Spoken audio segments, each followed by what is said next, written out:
January 28th, 2026, meeting of the Union Township Zoning Commission is now called to order. Please rise for the Pledge of Allegiance.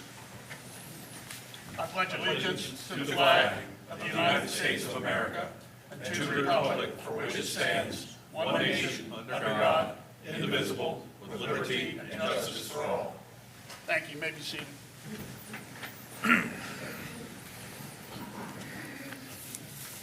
Mr. McCormick, could you please call roll? Yes. Mr. Beckman. Here. Mr. Campbell. Here. Mr. Toft. Here. Mr. Honorall. Here. Mr. Lewis. Here. We have quorum. Thank you. We have a motion to approve the minutes from the previous meeting, November 19th, 2025. So moved. I'll second that. Mr. McCormick, please call roll. Mr. Beckman. Here. Yes.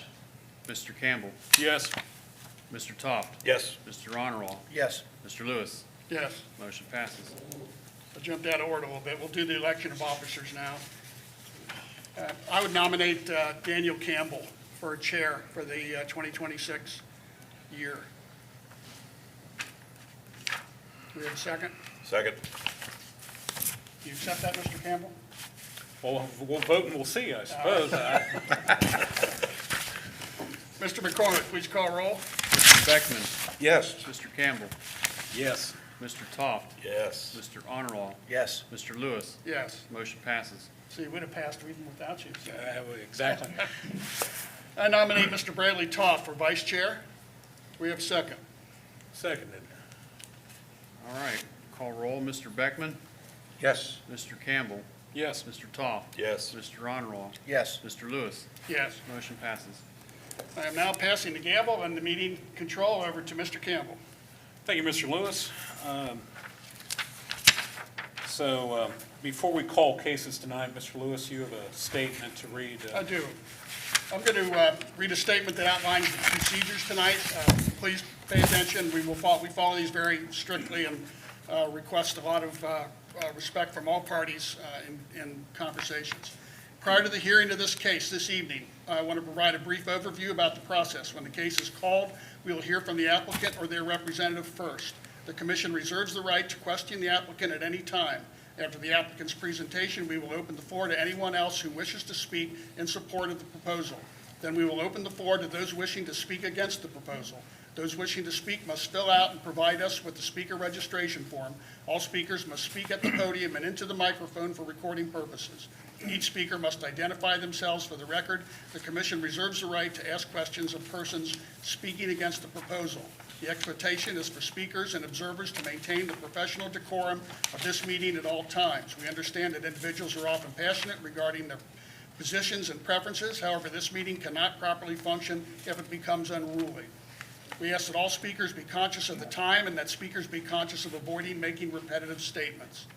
Once those in opposition to the proposal have spoken, the case will be closed for public comment. Discussion at that time is limited to the commission, although the commission may ask questions of zoning staff, the applicant, or those in opposition. After discussion, I will call for a motion from the commission. This motion requires a second, after which the motion itself is open to discussion. The vote will be called and action taken on the motion. When a motion receives a majority vote, the commission issues its recommendation to the Board of Trustees in accordance with the wording of the motion. Our options are to recommend approval for the requested change, approval of the requested change with modifications, or denial of the requested change. The purpose of the motion is to make a recommendation to the Board of Trustees regarding the case. The authority to grant an applicant zoning request or to deny an applicant zoning request rests with the Board of Trustees. These cases will be heard in the next meeting of the trustees, which is scheduled for February, let me make sure I get the right date, 10th. February 10th. So this, however we move on this case tonight, will be heard by the trustees on February 10th. Thank you for your attention. Thank you, Mr. Lewis. First item of business per our agenda is old business, which is case number 2-25-T, which is a proposed text amendment to add Article 14, which is regarding lighting. Now, as most of the members of the public, I suspect, are not here to hear the proposed text amendment regarding lighting in the township, I would suggest that possibly we move to new business, which would be our zoning map amendment case. Do I hear a motion to that effect? I do, I'll make that motion. I'll second. I've regularly made and seconded a motion, to change the order of business, to put our old business after the new business. Mr. McCormick? Roll call, Mr. Beckman, Yes. Mr. Lewis, Yes. Mr. Toth. Yes. Mr. Honorwall. Yes. Mr. Campbell. Yes. Motion passes. In that the motion is passed, we turn to new business, which is case number 1-26-Z, which is a proposed zone map amendment for 3 parcels totaling 3.8206 acres to be rezoned from single-family detached structure residential R1 to R4 single-family variable. Do we have a case report? Yes. The written report has been distributed. There were extra copies out front, and then we'll go over the PowerPoint presentation that coincides with that written report. So this is case 126Z. Applicant is Brookstone Homes. I believe right now, one thing I want to make clear is the owner of the property is the Board of Trustees of Union Township, but the Board of Trustees of Union Township have not reviewed this proposal. So oftentimes for transactions, for real estate transactions, we have applicants that want to put forth a development proposal, and they put an offer on the property that's contingent on the zoning occurring, and that's what's happening in this scenario. If the trustees would review the application and find it favorable, like they would in any case, the applicant can move forward. If ultimately they would find that the case is not, favorable or to their liking, they would not allow the zone map amendment. And of course, the zoning commission's role in this process is simply to make a recommendation regarding to approve or not to approve the application as presented. The site location, we have 3 parcels, but the only address piece was 952 Clough Pike, which there's no longer a house on that particular parcel. The 3 parcels are listed here on the first slide, totaling 3.8206 acres. And as you mentioned earlier, it's a single-family attached residential R1. And we're looking at building of 28 buildable lots that are for paired villas, or what has otherwise in the past been known as duplexes. This is a vicinity map of the site. You can see to the west, Veterans Park. You can see the old high school site under development here. This is the site I'm circling now is what's known as Union Commons. To the north of that is the Slate project, which is shown here as Westmont Apartments. And then we have the Vision project underway that's not quite showing up here in the northeast. And we have Provision Living over here east of the site a little ways. We have Weatherby to the south and the southwest. And then, of course, Weebold and Larma to the immediate west. And I think Chanticleer is right down the road as well. So there's quite a number of different types of development in the area. Of course, you can see the new roundabouts in here as well, 2 of them. And the vicinity map here, wanted to point out that Clough Pike is a county-maintained road. It is considered a minor arterial 2-lane roadway with no turning lanes in the area of the proposed project. And the traffic volume as of 2022 was around 6,500 average trips, and that's in both directions. This is the existing zoning map. You can see the parcels are zoned R1, and immediately to the east and west, you see it's zoned R1. To the north, it's zoned planned development, and that's primarily the old high school site where we have anywhere in the neighborhood of 12 to 1,400 units that will be built total on that site. Child Focus is the one site to the immediate north, and then everything else is what's under development as far as the other projects that I mentioned here a few moments ago. The R4 area that you see here is different parts of Weatherby, and there is some estate residential that exists here on some bigger pieces just away from the site. So there's definitely a mix of different types of zoning here. This is the site zoomed in as best I could. Try to get everything in there. The little bar that you see at the bottom is a 200-foot area. I was trying to fit as much of it as I could. That was the best I could do. I'm going to pause there. In relationship to the 2030 comprehensive land use plan, none of the property is in a focus area. And so there are no statements or specific recommendations regarding the land use policies or guidelines for this area, like there are for the commercial, institutional, industrial corridors.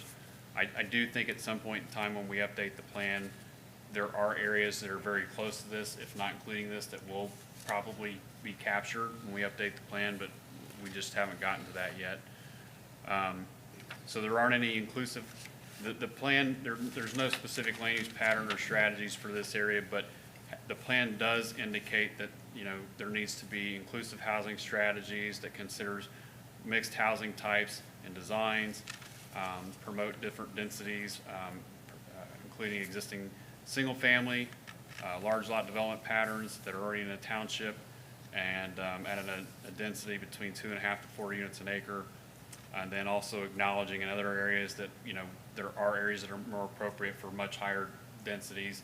And in some cases, in some of those focus areas, it gets up into the high double-digit per acre densities. This particular project, currently, as it stands, gross acreage included is at 7.78 units per acre. And the project is tentatively called Cottage Grove. This is the topography overlaid onto the site.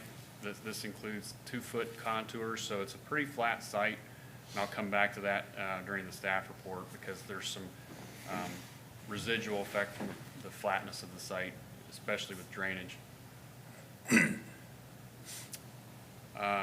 With regards to the rest of page 2 and 3 of the staff report, we have in here the text from the Union Township zoning resolution that is that one would need to pay regard to when looking at an R4 rezone. So we've included all the sections in here from 650, I think, to 659 to describe the process to rezone to R4. And that carries over onto the beginning of page 5. On page 5, the background is going to mention that the property has been zoned R1 since zoning was established in the township. A lot of the zoning around it has changed pretty significantly. Some of that you saw on the earlier slide. Property in the past appears to have had one house on it and some potential agricultural uses if you go back further in time, including crop and woodland areas. This is the proposed overlay plan with the oblique. It's not maybe 100% perfect, but it gives you an idea of what it would look like without the parcel lines and properties. You can see in the background here, the new units for the Union Commons building. You can see child focus here. This is the layout on the plans that you received. The larger units would be on the east side and the smaller would be on the west side. So the applicant's proposal is considered a mixed density for sale deeded out residential plan unit development. If not for the fact that it is strictly residential, you know, they might be looking at a PD designation, but it's strictly residential, so they're seeking the R4 designation. The proposed project, if it would move forward, would bring significant investment to the site, which is a challenging property based on the geometry and lack of topography and poor drainage. These parcels will go back to, so you can see it a little bit. So in the context of things, these parcels, as I understand it, because I was not with the township when these parcels were purchased, I think were purchased with the idea of potentially serving the old high school site, which is all this right here. And as the high school site moved forward, at some point in time, the project became fragmented and got kind of divided into 4 pieces of the pie, like I mentioned earlier, where you've got Elmington building Union Commons, you've got CRG building the Slate, you've got Vision Building VC Lane, and you've got Provision Building over here in the southeast.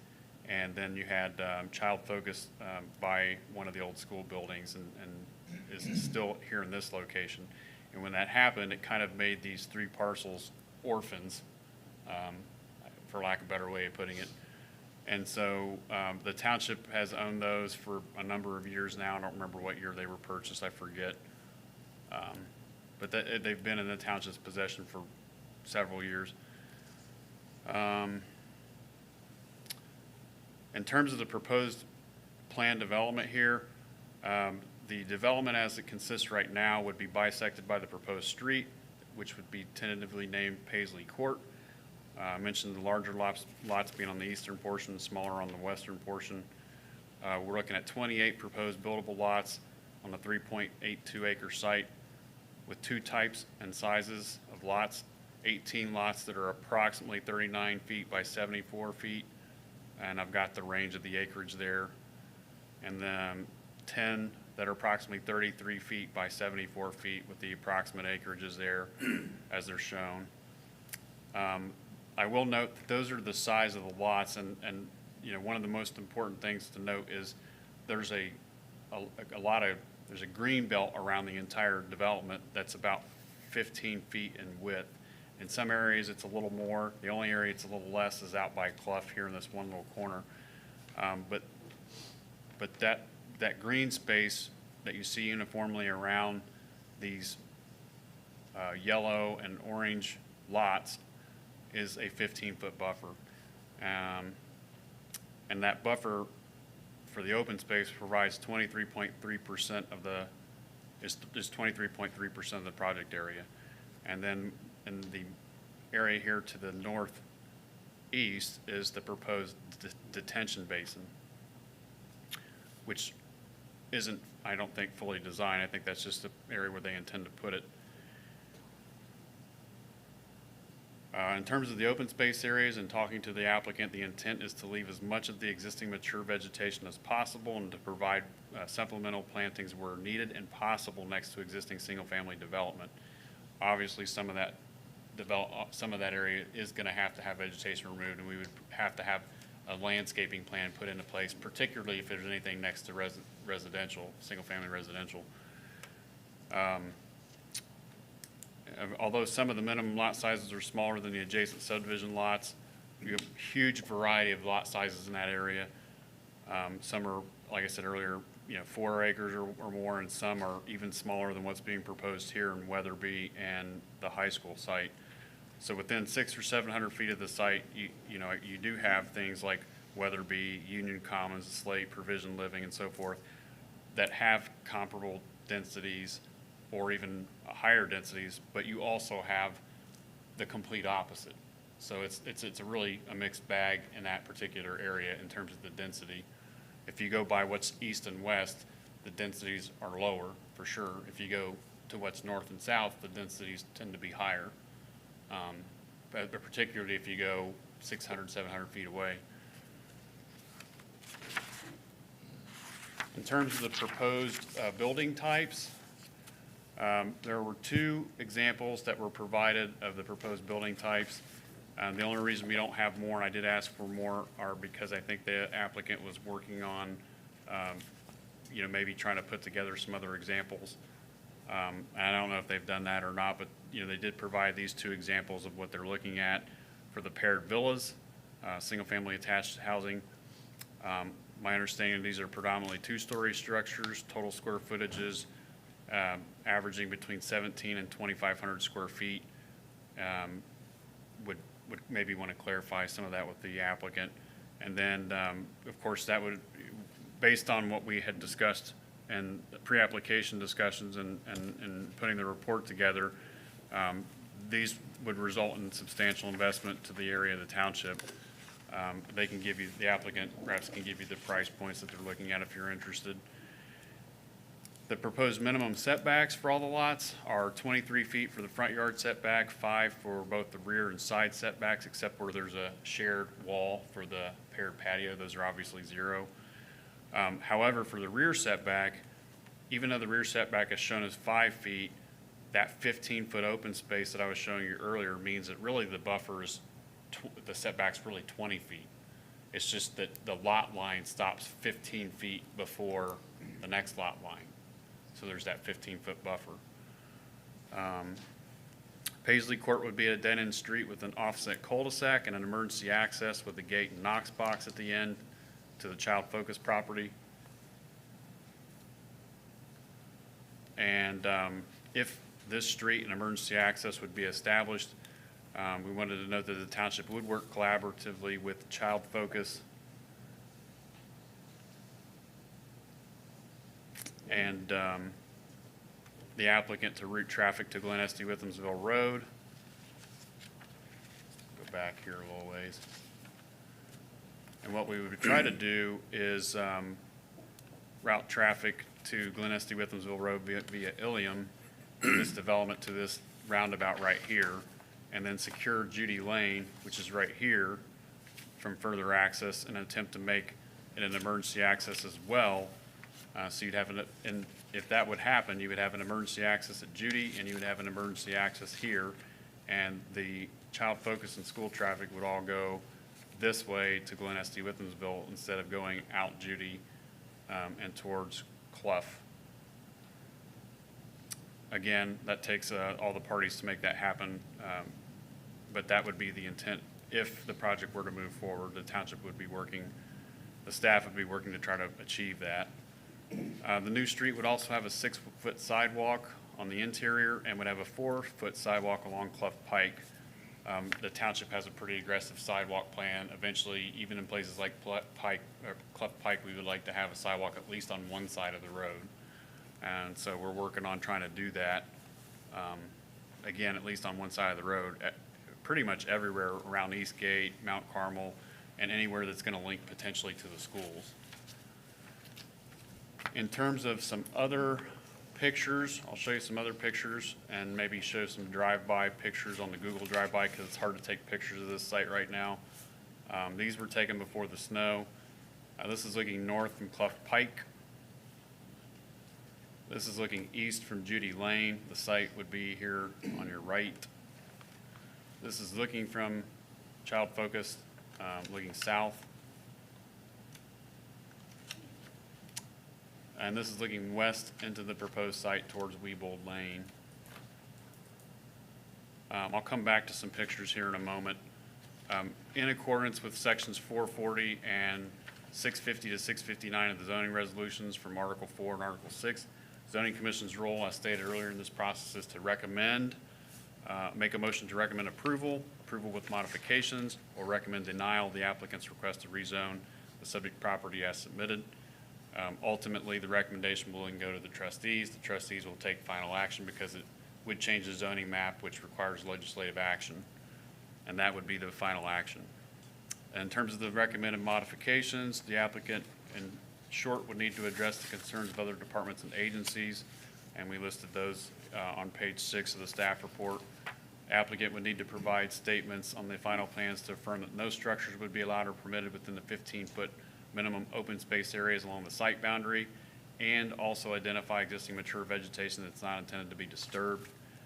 Ultimately, landscaping plan, we would also have them augment where there might need to be some additional plantings. Sometimes that doesn't happen until the project moves forward and they get near the end, and then we tell them we have gaps here, we need some additional vegetation.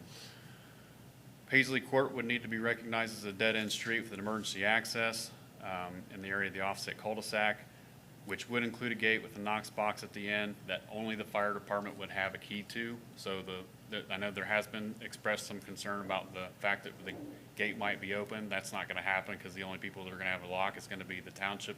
And if somebody for some reason decides to try to open the gate, the township will put a new lock on it. I mean, this is what the township does in other locations.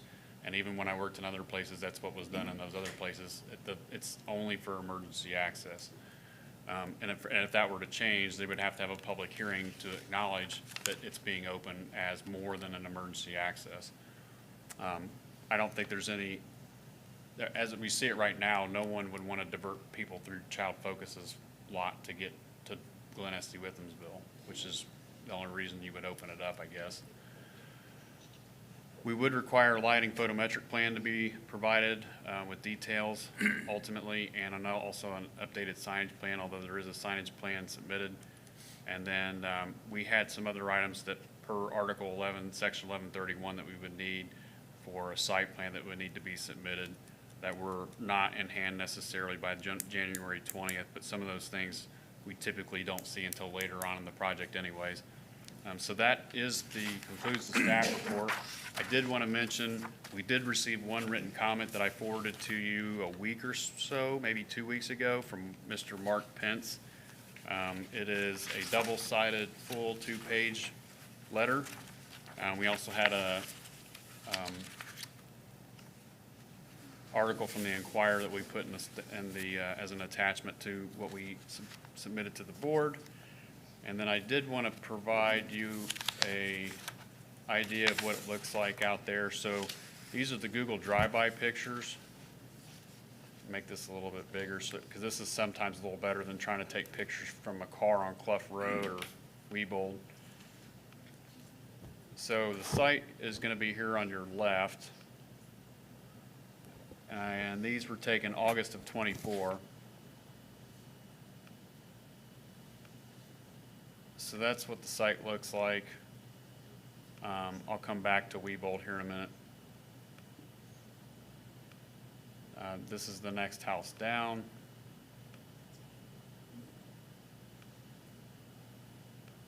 Kind of get an idea of what's there in terms of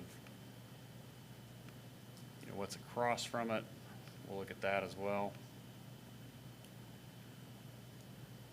Sometimes these drive-bys are great because they're up a little higher, and sometimes they're not. So that's what's across. This is what's on the corner of Weebold.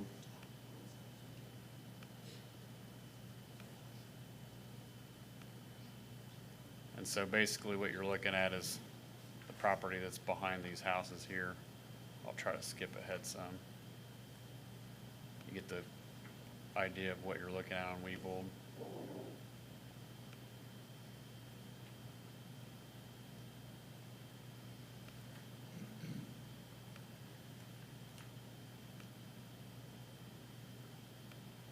That's the Judy access there and to Child Focus, and then in the background you can see the apartments being built.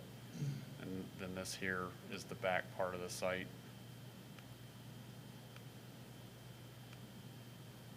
I don't know that we're going to be able to see anything else because I don't think you can go back into that, but did want to kind of point that out because honestly we couldn't even get pictures better than the ones on the Google Drive-By. With that, are there any questions I can try to address? You mentioned a detention pond. Where were they thinking about putting that? That was The open space, I know it's not in relation to Up by the open by space. the child care in the center. northeast. Northeast? Yep. It's, Okay. let me see here, current slide. It's this right here. Oh, so the area they have marked up for open space now? Yeah. Okay. All that green space is open space, but I think they labeled it there because that was an easy place to label it. But Okay. that's where the planned basin is, and it's, Oh, the common open space is detention basin? That's what Some of it. that's where I got confused. so all the green is open space, but the area they actually put the label on is right here where the detention basin is. Okay, And that is a detention basin, so it's only supposed to be wet when we have a rain event. So it's not supposed to hold water all the time. One of the other things, if they move forward with this project, is we would make them put some kind of a barrier there between the road and the detention basin. Post and cable would be one option. I mean, we wouldn't really probably push guardrail, even though that would be an option. Right. Or plants that would be strong enough, sufficient enough, or berm and plants sufficient enough to keep people from driving into it. Because even though I think it's only intended on paper to maybe be a couple feet deep, when it's wet, if a car goes off into the road, people Yeah. can drown in it. And I actually had a friend That's that big. drowned in a That's a couple big feet of area. water in a similar situation. but be clear, the required common open space shared by all the tenants is actually retention basin that they can't make use of. No, this is part of the open space, but all of this green space that wraps around the site, that 15-foot I don't really distance. see them, that's gonna be full of vegetation, right? Yes. All right. And But then yeah, down that- here at the very end and at the Okay. very beginning, there's gonna be open Yeah, space. 6, 7, almost 3/4 of an acre. Mark, on your comment, comment 2, dealing with the space, if this were to be approved, the 5 feet, the green space behind the buildings, if if it was approved and somebody put something in that 5 foot, such as a shed or something, who enforces that? We would, first would of be all, if they zoned. came in for a permit, we would tell them no. And secondly, if they didn't come in with a permit, application, we would cite them for not getting a permit, and then on top of that, tell them they couldn't put it there even if they did.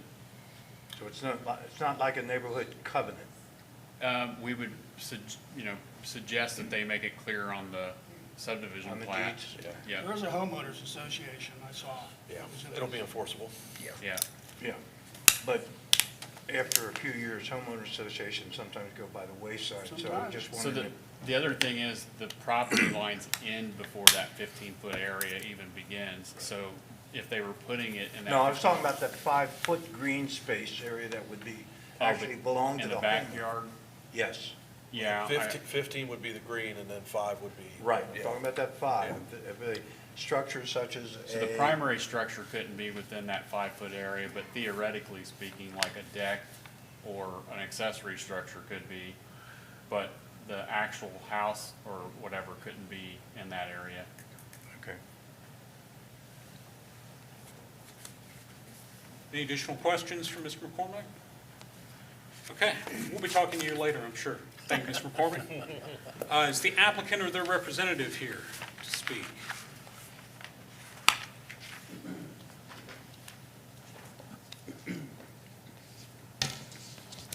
Good evening, Nick Selhorst, Choicewood Engineering, here with the applicant Shannon with Brookstone Homes. So we're really here, Mark did a good job with the staff report presenting the project. We have 14 buildings essentially with 2 units in each, it's 28 units. They are a for sale, fee simple product. That's why they're platted with the line between the units so that people can actually purchase the lots. So we're here mainly to answer questions and probably come up later after other people's testimony. I did want to clarify a few things. The detention versus retention, that's really shown for now as a stormwater management area. That hasn't really been determined. If the township feels strongly one way or the other, that can be incorporated into the final design if it moves forward. And then the accessory structures like sheds, there would be covenants on the plat to prevent those basically on this site. So that wouldn't be allowed, period. And for the street, we're proposing a 40-foot right-of-way. I do want to clarify, visually you look at it on these, top-down plans.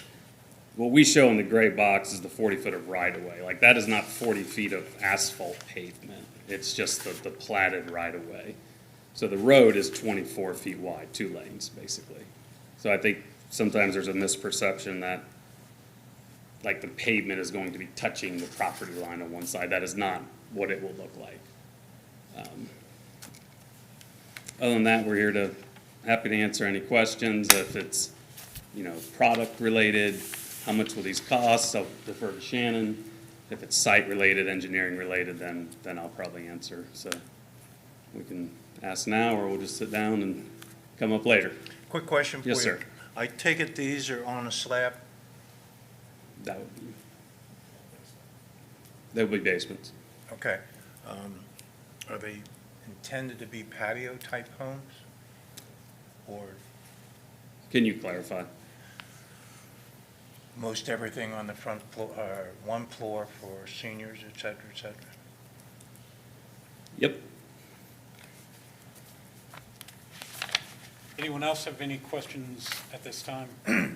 I've got some questions. Mr. Lewis? Our 2030 plan calls for, in non-focus area development, residential development, large lot residential, and you look at the surrounding properties, they're all R1 large lot. And the first and foremost requirement of an R4 is that the plan be in harmony with the surrounding area, the surrounding residential area. How did you derive the process or come up with 28 units when you're, with a density of 7.8, I think? How did you come up with a density 3 times higher than the surrounding area when the R4 calls for it to be in harmony? And especially with the roadway going behind houses with 250 trips a day. You've got 28 units at, let's say, 9 trips a day per unit. So these houses are going to have 250 trips going behind their houses a day? Is that correct? If you look at the trip generation manual on a per-day basis, you got FedEx driver, mail truck, all adds up to about what you said. Okay. But- How did you arrive at the 28, it's such a high density? With these infill sites, it's often you can't match perfectly what's directly adjacent. Like Mark pointed at in the staff report, if you go slightly beyond this, it is comparable densities or lower densities than some of the stuff around it. But R4 clearly, the first and foremost, calls for it to be in harmony with the surrounding area. And you look at what you're surrounded by, except on the very northern side, there's a PD child development area up there, part of the school. But your large lot, even ER, larger than half-acre lots, surrounded. And then this comes in at an extremely, it just doesn't look like it fits to me. I mean, it's a very large, a very crunched-in development. And I'm puzzled at how we've got so many units when the surrounding area and the requirement of R4 is that it be in harmony. So if you don't have any other insight or explanation than what you've offered, then I appreciate your time. Sure. Thank you. So I do have some questions regarding what are the proposed price points and who's the target demographic for these units? Yes, please. Yep.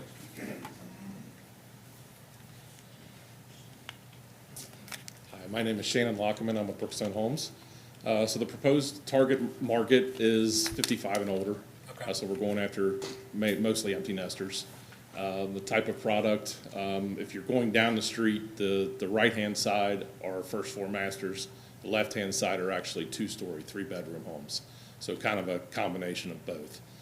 Price point is probably going to be roughly $400,000 to $500,000. And then I think you said one more thing. I don't remember. No, those That was were, it? those Okay. addressed both my questions. I wanted to see who the target audience demographic was Right. for this. And that also, with going after an empty nester type product, you're also going to have less generation of traffic also. But there's no guarantee that that's who the market ends up No, buying. not by any means. No, we are not, we would not make it a certain. Two-story. Right. Members of the commission, Mr. Toth, Mr. Honorlaw, Mr. Beckman, any questions? I think we addressed our concerns. Thank you, gentlemen. Okay, thank you. Is there anyone else wishing to speak for the applicant? Okay, we're hearing, yes, sir. Yes, sir. That caught me off guard. Are there any persons who would like to speak against or have questions regarding the development? And I've got that list here. If, speak against. Against. And I will caveat that by, I know we've got a number of testimony sheets up here. If you do intend to speak tonight, we'll need you to fill one out in the back of the room and bring it up. But Mr. Lewis will call you. I've got quite a few already, yes. So if you please, when he So- calls your name, walk to the podium, address your, give your name for the record and your address, please. Thank you. Okay, Laura Needles, please step forward and I already know your name, so you don't have to reiterate that. I live directly across the street. And you're on Club Pike. I'm on Cleft Pike, the house with the well. And my main concern is the traffic coming out. And my hopes was it could get rerouted to Glen Estee Withensville, to the roundabout. Because I could never get out of my driveway until you guys shut down Larma and Weebold. Now I can get out of my driveway, and this is gonna make me not get out of my driveway again. Oh, you're directly across. Yes. And I think there's way too many homes that are being proposed to be being built there in that small area, not enough green space. And that's my main concern. Well, thank you very much. We appreciate your time. Mr. Lewis? Pam Ellis? I'm sorry? She declined. She Oh, declined. Oh, I'm sorry, okay, thank you. Joseph Ellis?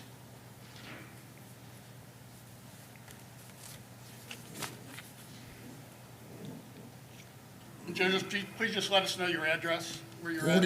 4264 Weebold Lane, Weebold Lane. thank you. All right, our house is the first one on the left, on the west hand, the west part of those buildings is being built. Mr. McCormick, could you bring the picture up that shows the actual house layout, the lot layouts, the Yeah, where the going orange, horizontal? Yeah. where the dark oranges are at, the one all the way at the end from Clough, right there. That's the first lot, right there, right there. That's Sean's. He couldn't make it here tonight because he had to work. That one right there. All right, Now, I was told that that building is gonna be 5 feet from my fence, the side of that building. 15 feet, actually, I believe. Side is 5 feet. Wasn't it Well, there's a 5 feet, 15-foot Sean? buffer and a 5-foot setback, is that correct? Side, Oh, side yard. side yard. That's gonna be 5 feet. The buffer is the one in that green space that he's talking about, it's 15 feet. Oh, I see. Side. I see. Yeah, right there, yeah, all the way down along my fence road. Good point. And that whole area right there from that house that they're gonna build for at least the first 4 units is nothing but swampland. It's been swampland for God knows how long. I know it since I've been there since 2003. But my biggest concern is drainage. I have a biggest problem right now because we're almost one of the last houses at the end of the street, and all that water's running down. We've had a problem up there, and the problem still exists at Judy Lane, that little area right there, that ditch line. They have never got that water out of there. It's all still standing, and it's taken away from all of our green space that we do have left here. I mean, we have a lot of, it's nice, you know, the trees and all that when it grows up, it's all peace and quiet. We will not have that with this building going in. Like you were saying, I forget the amount of traffic that would generate going in there. And I mean, Clough Park right now is already overrun with traffic. I mean, that was my biggest concern, and same as Mark Pence, that you read his letter, I'm sure. Yes. And, but the biggest problem is drainage. I can't see that retention pond saying it's gonna dry up. It ain't never gonna dry up. That's all, I think, I don't know, wishful thinking, I imagine. But, like I said, that's all swampland, and if they have to build that up, that's gonna make my backyard a swimming pool. Or a lake, either or. But, yeah, the biggest problem I got in concern is taking away all that green space. If I wanted to live in the city, I'd have went down in the city and bought a house. And that's what we're generating here, really. I mean, these people are gonna spit in their living room, you know? So, Well, generally, we can't stop someone from developing their property, but this is a unique situation where the property is actually owned by the township, so. yeah. it's- Well, I realize, you know, money talks, and the rest of the people just kind of hang on, try to, anyway. We just feel like we're being butted out. But that was my biggest concern, is drainage, and I'm sure it's gonna be a real problem, a major problem, and I don't know if the township will take care of that drainage problem, or will Brookstone take care of that problem?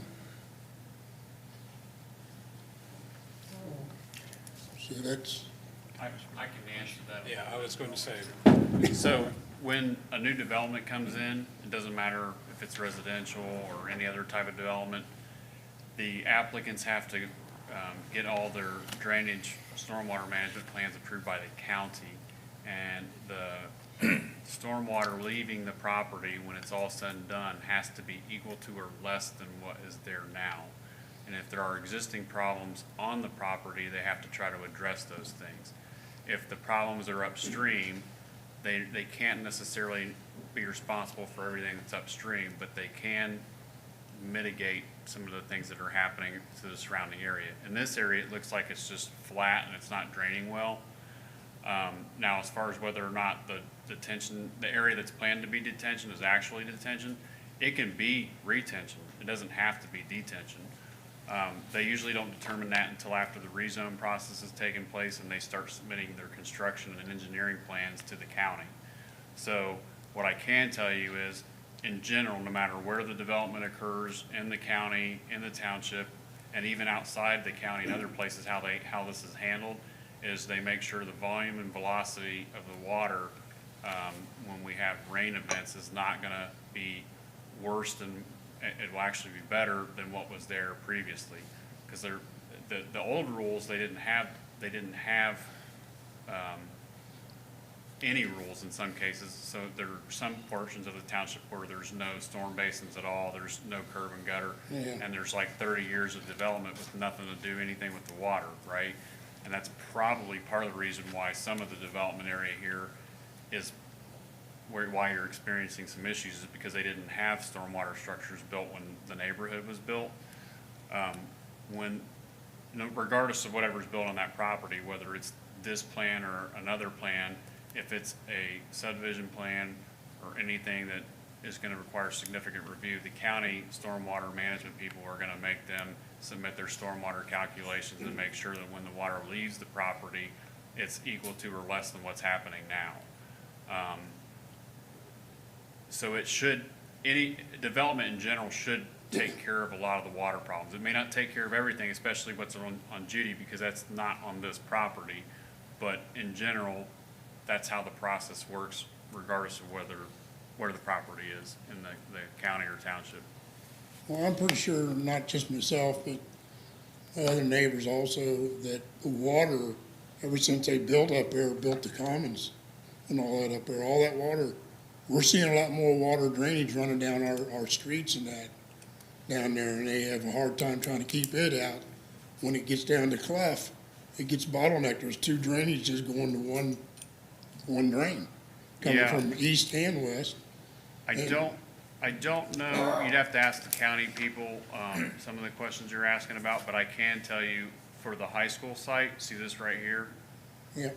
This is the basin that was built for Yes. the high school site. And, when that area is releasing, it's supposed to be releasing at a better rate than what was there previously. Now, having said that, if they're not maintaining it right, or if there's a crack in the pipe or something, it doesn't mean you're not gonna have a problem. Yeah. Maintenance is gonna be a problem for as long as that's there, right? But, Who maintains that? it's being turned over to the township, because we have a common trail path that's built right here as it stands right now, and it'll connect from Glen-Estee, Withensville, all the way to Buxton. And so I think it's been deeded over to the township at this point, or if it's not, it's gonna be. But it had to have been built to the specs that the county said was okay for it to be built in the first place. And then as far as maintenance, it becomes like a constant, this is something we need to check and make sure is draining properly. You know, like you can't let them get overgrown with cattails, and you gotta make sure the pipes stay clean and everything else. So I don't know, like, where that discharges entirely. That would be information you'd have to get to the county, through the county, because they're the ones that would have reviewed the system. But I do know that that's the main area for the high school site. Well, I just consider, the fact that we're getting more water, and only since they built that up there, so it's obvious that it's coming from somewhere's up that way. I mean, Yeah, you've water also runs got, downhill, and we're at the end of the hill. yeah, I'm also aware that, like, when they've done the roundabouts, they've changed some of the drainage here. And another example of that is we own property over here. We found that when they put a pipe in here behind Walmart between the two roundabouts, they created kind of a wetland area unintentionally. Yeah, So because of all the different things that are happening up there with the new roundabouts, right, we got 3 of them, and the high school development and so forth, like, they're still settling some of the stormwater problems, but we have to work with the county on all that because that's where all that stuff gets taken care of. And, you know, a lot of these roads, like Clough Pike and Glen Estee, Withamsville, those are, and Eichholz, those are all county-maintained roads, even though they're in the township. So the count, it's kind of a little frustrating because the township can't always take care of the issues directly. We can take care of them when they come in for development, but if they're tied to a development plan, the county has to do their part of it. And then if it's a county road, we have to go back to them and talk to them about whatever's going on with the county road and the drainage for the county roads. so we're kind of overloaded right now with the maintenance guys out there working. I mean, there's not that many over here in Union Township. It's maintaining these. We're now All right. straying a little bit further than what this case is about. We've talked about water at multiple sites that is not this particular plan. And I appreciate your concern, and I'm well aware that there are water issues throughout the township. Yeah. I think we've driven that horse about as far as it'll run tonight. I think, yeah, it's not just me. It goes right across Clough and into the houses right there on the first part of Clough there, in Yes, front of sir. where this is being built. So I So, think it might be, I mean, like I said, that's the number one concern. And we appreciate your time this evening. Thank you. Okay, Mr. Yes, we have Charles Sims.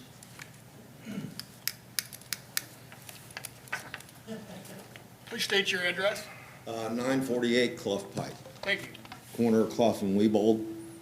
Okay. My name's Charles Sims. I've lived in the neighborhood for about 45 years now, in that corner house. I do have several concerns about this project. The first one you already addressed. I believe the new zoning's not compatible with the zoning of the property surrounding it. You've got about 13, 14 properties around there zoned R1. Now you're gonna put a high-density R4 right in the middle of them. Yeah, that was my first concern. I don't feel that the proposed development is compatible with the existing neighborhood. The development is not a planned development, as was the property that was developed down at the school. That was part of the whole traffic improvement project. I understand that. So, you know, things are gonna march on, but this is, hey, we're gonna dump all these houses in here. I also am concerned about the traffic on Clough Pike. It is likely to cause even more congestion. A lot of times, myself, I'm sure Joe, Mel, Ricky, everybody on Weebold has to wait for all the cars from Shaler and Clough to clear. That might be 30 cars, and then we can get out of Weebold. Now, this road that they're proposing is about 200 feet from Weebold. So if there's 6 or 8 cars coming out of there in the morning, we may never get out. Same way with the cars coming past the Veterans Park from Glen Estee, Withamsville. You got a timed stoplights. So I think they're timed to allow people out of Larma and out of Weebold. So, you know, that was another one of my concerns. Let's see. Next concern I have is the diversion of groundwater. Right now, myself, Mel Sturgill, we get a hard rain. Everything from Clough Pike all the way back to my driveway can be totally underwater. So I appreciate you, the township, you know, addressing those concerns. It hasn't been addressed for 15 years, maybe longer. So, you know, that is as it may. But I think another thing I'm worried about is when Brookstone comes in and they build these properties and they sell them for a nice profit, they're gone.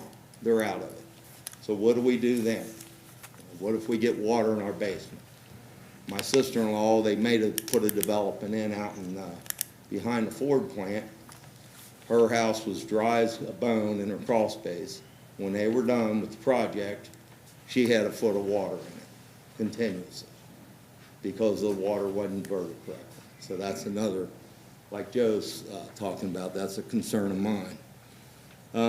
I've done a lot of work on my basement. I know Mel's had his basement, spent thousands of dollars getting it repaired and everything. I don't have a problem now. What about 6 months after these homes go in, and then I have a problem? Who's gonna address that? Is that gonna be stuck on me to pay for? Or is Brookstone gonna jump in and fix my water problem? I would like some kind of answer for that. It's not appropriate to ask them at the meeting. You're Oh, supposed I to thought direct they were gonna questions. answer our questions. No, you asked them the questions, they Oh, didn't okay. repeat. I'm asking the question. That was stated at the very beginning of the meeting. Okay, however. I'd like to see, an environmental and drainage performed by a third-party independent entity, not associated with Brookstone. I don't really trust the developer to do their own due diligence. So, the proposed subdivision would strain the capacity of the property that it's built on, 28 units, 3.8 acres. There's no room for anything. That's why they're looking for the close setbacks.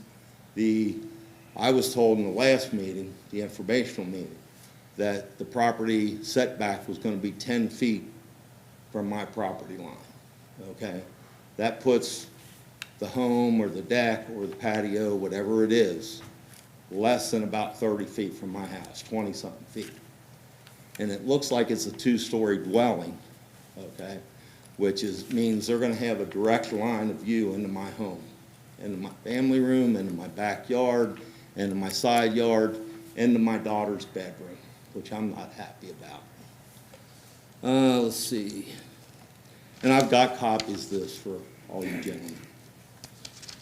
Let's see. The last thing is that, let's see, the home selling for, I was told, $400,000 to $600,000. I'm worried that's gonna increase the average price of homes in that area. My tax base is probably gonna increase, and the value of my home is gonna decrease, because they're 30 foot off my house, less than 30 foot. I've built improvements back there, built blinds so people coming down Clough Pike couldn't look right into my house, my side yard, my backyard, and you can look at the map if you want, are the last two places I have any privacy. So I'm totally against this project. Let's see. It looks like from the, I haven't seen blueprints or plans. These are two-story homes on the west side, correct? They'll have to answer that. What's that? They will have to answer that. The orange houses are two-story. Correct. You're correct. Correct. So correct. they're gonna be looking right down on top of me, from less than 10 feet away from my property line. So that was my point about the privacy. I haven't heard any specific, and I'll ask you guys if they've submitted any specific plans for noise abatement or lighting abatement. You know, if they got lights on these condos, or if you want to call them patio homes, whatever you want to call them, they're going to be shining right in my windows. So it's a requirement in the staff report, it's recommended regarding the lighting photometric plan, which has not yet been submitted, but they would be required to be downward directed, shielded, and dark sky compliant. Okay. All right. Let's see, other than that, we're losing the last bit of green space we got. We got families of deers, we got foxes come up there, we got a variety of different birds come in, bird feeders, you know. Like Joe said, if I wanted to live in the city, I would have stayed in Price Hill. But I moved out here to get away from it all. I think this is a step too far for this neighborhood, period. I'll answer any of your questions if you got it. Anyone have any questions at this time? What house is, Mr. Beck. you gave a Clough Pike address? Yes, sir. Okay. He's are you directly on the behind the corner, first right? one? I'm Okay. on the corner. I'm the one, I think, Big one on the corner. Yeah, they're the closest to me, you know. Okay. Can I give you these copies and you can? Yeah, Guys, feel free to bring them up. Thank you. Appreciate your time. We- Thank you for your time, thank you. All right, next on the list is Chris Holt. Mr. Holt, please let us know your address. Yeah, I'm Chris Holt. I'm on 959 Clough. We're the property, only true house that's affected by this on Clough. We're that one up in the top corner. I'm here to speak on, as a proponent for this property. I've lived in our property for a little over 25 years. I've known for probably at least a decade that since this township has owned this property, that there was going to be some sort of project done on there. And to be honest with you, I'm actually relieved that this is the option that they are choosing. Because based upon some of the other projects that have been going on with the density, it would have just devastated us. But for here, you have to look at it as these are $400,000 or $500,000 properties that we don't have anything like this right now. And when you started growing this township and allowing a VA, a children's hospital, you allow other demographics to come in here, you need other places for them to live. I wrote down just a few things because obviously I'm nervous. And I'll just start with this. It is progress. Ever since you voted in and allowed jungle gyms to get here and have growth, we know that things are going to change. I'm not the only one that's known something's going on. Everybody here could have had the opportunity to sell their property or move on. There's nobody here that's being blindsided by this. This here has allowed us the opportunity that now I know what you're doing with this property or intending on it. I can actually invest in my property. I like that we're going to have a community around there with sidewalks, that we don't have to get in a car and drive down to the park. So right next door is me as a community, and I can walk up and down their sidewalk and be part of it. Hey, nobody on Clough has ever talked to me except for Chuck. Or on Weebold, excuse me, huh? And Mike. He's my only other neighbor that I know. Don't know anybody else here in 25 years, and now everybody's concerned. Traffic, you guys have done a phenomenal job. Not that I like roundabouts, but the traffic has gone down so much that there's only certain periods of time of the day where it is busy. And you're going to expect that when you have people going to and fro. But if you go out there right now, I bet you I could stand in the middle of the road and not have an issue. So it's not a big deal. Water, I trust that they're going to do something about it because they have to do something about it. It's a swamp, okay? And if anybody else went in there, they're going to have to do something with it. If somebody bought it and just put in one home, they would be spending so much money to try to fix that property that it's beneficial to have a development like this. Although it's R4, and you know what? Things happen, okay? It's a garbage property, and this is a great solution to it. Bear with me a second here. Wildlife, yeah, there's wildlife there. But also there's wildlife that go on the other side of the Jehovah's. They learn, okay? And one thing of wildlife, it's not always pretty. It's not pretty when you drag a dead deer out of the road. Or in Mike's situation, Mike broke his ankle trying to drag a deer out of the road that ended up not being dead. I don't know anybody here has pulled a dead deer off and had to bury it. I didn't bury it in my property. I buried it on that property. You're going to change the zoning to. Yeah, there is deer, there's raccoons, squirrels. I mean, but the scariest thing is those coyotes that come through there. And I've had them on trail cam. And if that diverts all the nature, so be it. The deer still walk through her yard. They walk through their yard, on my yard. I see them, okay? Let's see here. The sense of community, progress. Other than that, I think I've tried to answer everything. I'm very proponent for this property. I know it's going to change things, but I've known in advance, and I do like what they're intending. These are not garbage homes. If you look at what they're doing at the end of 8 Mile, where at 125 and 8 Mile, where they just put rows and rows and rows and rows and rows of everything, that would devastate the area. Or what they're doing at the end of Buxton right now. This is a well thought out plan that's going to fit into that spot and will very much benefit this community. I know the property value is gonna go up, I know my taxes are gonna go up, but you know what? Your home is your investment, and that's a sacrifice that we make sometimes to have an investment. And we live in a very, very good community right now. It's still developing, but I love being able to go down the street to JJ's. And you know what? I love that we have 6 grocery stores in the area. If I wanted to see deer and wanted solitude, I would have to go out to Adams County, and then I'd have to drive 45 minutes to get somewhere. This is a sacrifice that we make living where we're at. Okay, thank you very much. Thank you. Mr. Lewis? No Martha questions Holt? for me? Great. Not at the time, not at this time. Martha's not coming up? I don't think she heard you. Oh, Martha Holt?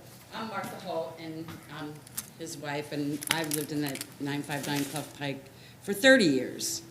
I bought it as a 2-bedroom, 1-bath house, and it was supposed to be a starter home. And I never thought I'd still be living there, but I like where I live. It's convenient, it's gotten more convenient. And as Chris said, this property was going to be something. Once the township took it over, I knew the people that owned the property, that the township, well, they died, and then it ended up going blah, blah, blah, blah.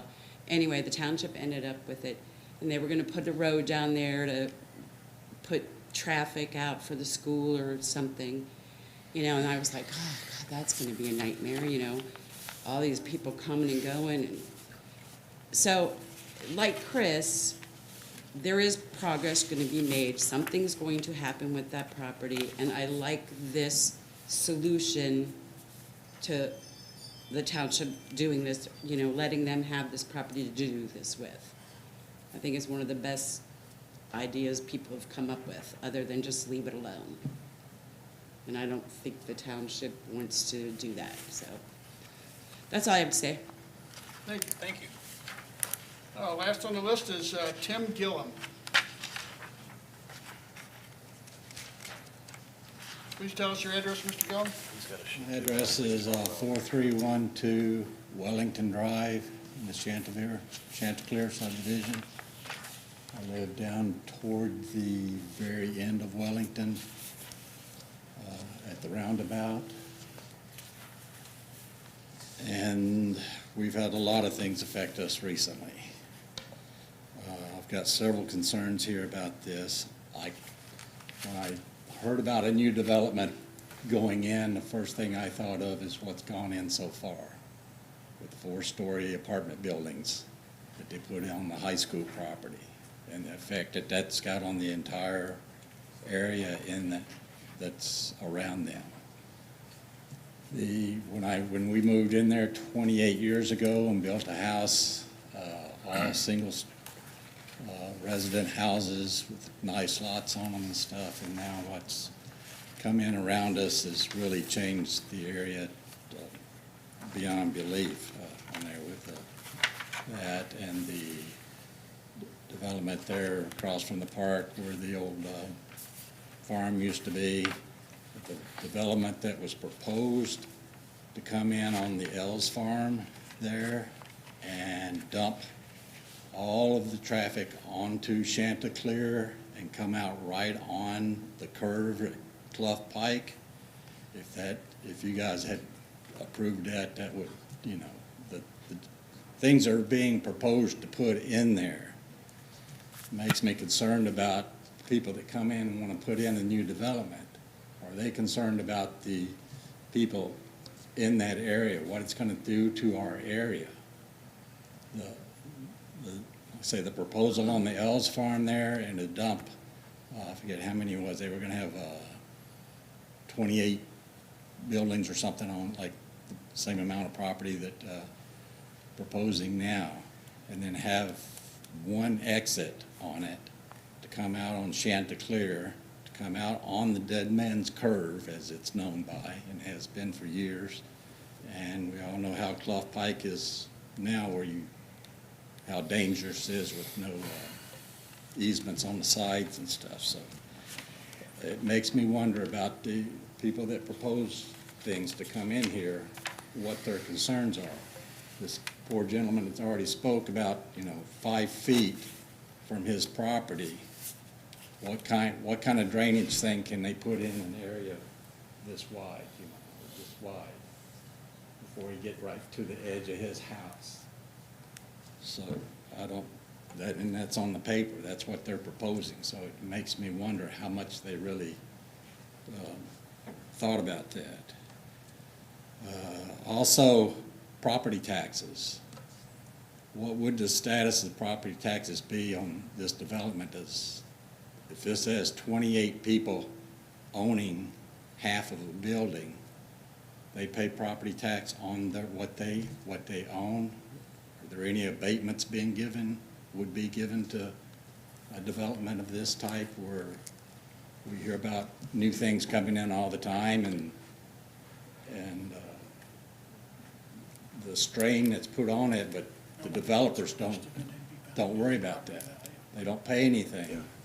They make the money off the sale, they're gone, they've moved on. So in response to this question, Yeah. Mr. Lewis was pointing out there were no abatements listed.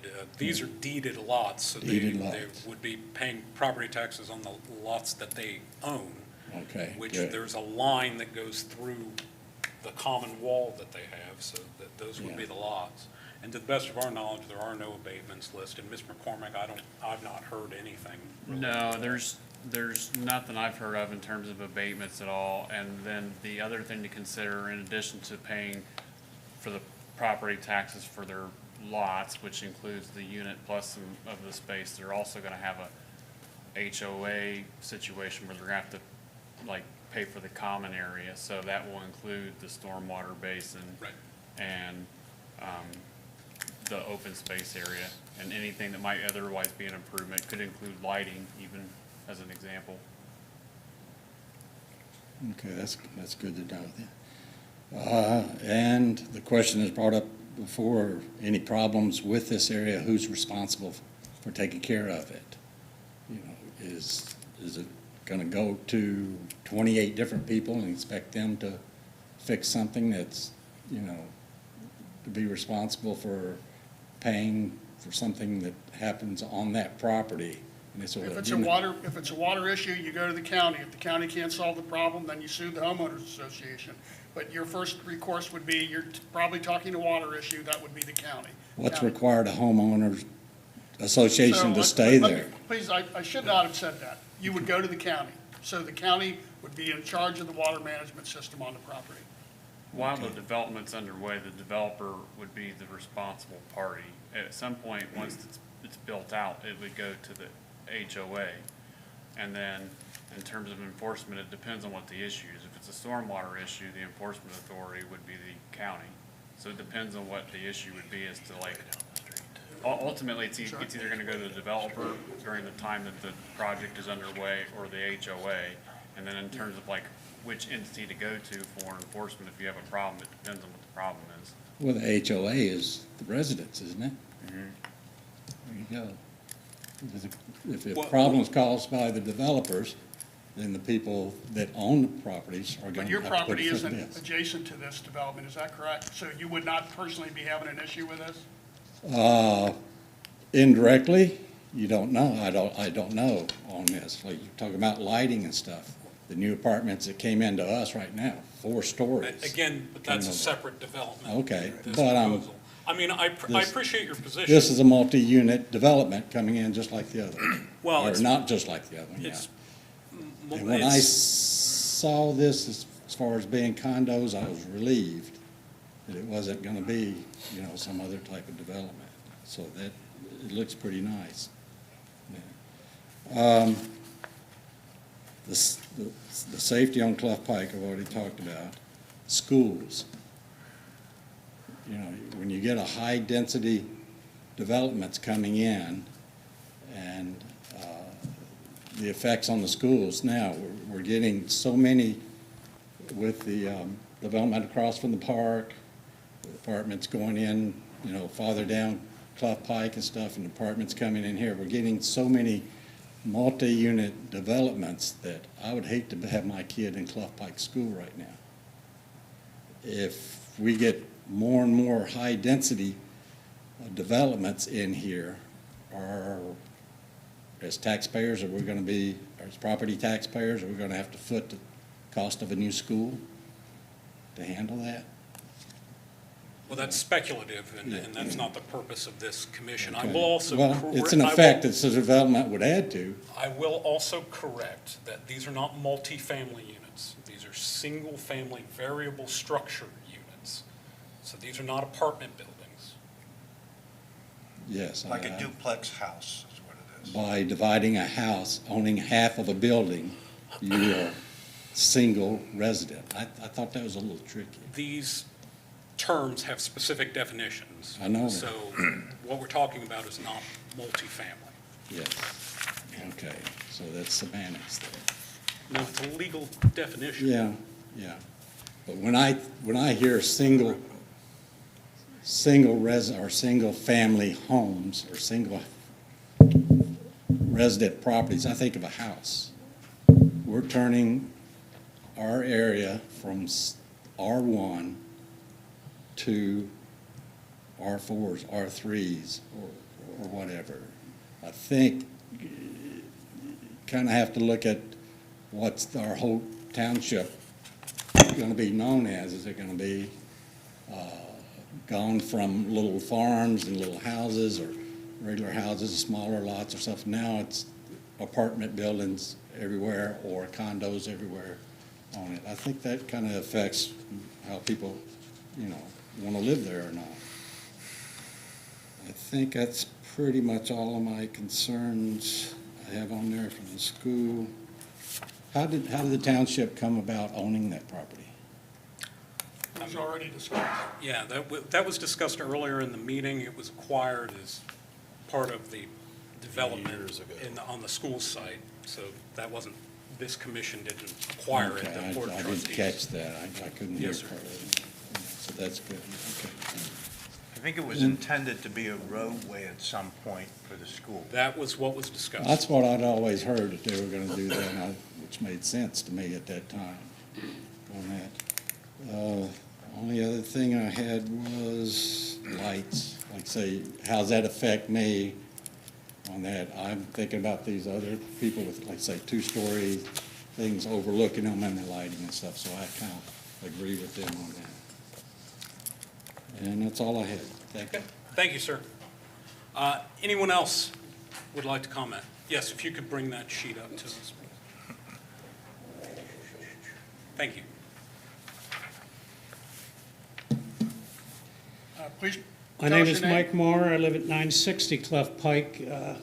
Also directly, I'm the little green pie chart right across from the road to be built. And I have just a couple concerns, and not necessarily for or against anything here. But the street seems to be, well, two things. If you're turning right out of that Paisley, you have about a 66-degree turn on a narrow road. Matter of fact, today somebody hit a mailbox and ended up in the ditch. I'm just wondering if the green space at the end, and this is probably for, you consider variable or, approving with variables, but if you could square that up perpendicular to Clough Pike in that green space, you'd have a 90-degree turn to turn left or right. The other thing is, the lights right now may be hitting my house on everybody coming down at night. And our bedroom's on the front of the street there, So if it was turned a little bit, the last 30, 40 feet, just a few degrees, it would shoot in there's a woodsy area that also, I don't want to beat a dead horse, but it's a 3-foot ditch, 100 feet on my property, and the stormwater comes down both sides of Clough Pike, crosses the road into my yard, and runs across a driveway going to one of my neighbors, and then into this lady's house, or her yard. And when that backs up, it's a 40-foot ditch. So, but you all know that it's a swampland. So that's my two concerns, is a lot of lights coming down the street at night just hit my house, or I'm not sure exactly, the final, well, obviously that's not the final plan, but if you look at where the road is, or bring up the picture of my, well, you can't do the one on the, okay, on the house that Right little here. roadway is aiming at. And you can see how that angle is a pretty sharp angle to turn right. It's almost hard right now to not turn right out of my driveway, which mine is rectangular, or mine is 90 degrees, without crossing the center line. And with all that traffic, sometimes that means I have to wait twice as long to get out on the Clough Pike just because of the, because they're coming from both directions and they're never timed right. So that's all I got to say. Water and lighting. Thank you. Anyone else wishing to make comment? Yes, sir.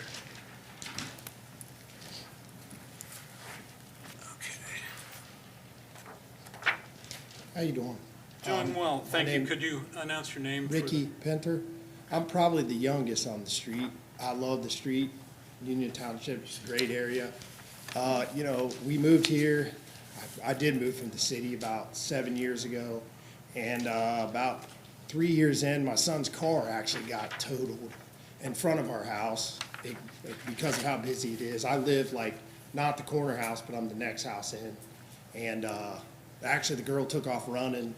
One of my mechanics got her, caught her, but my son got T-boned out there.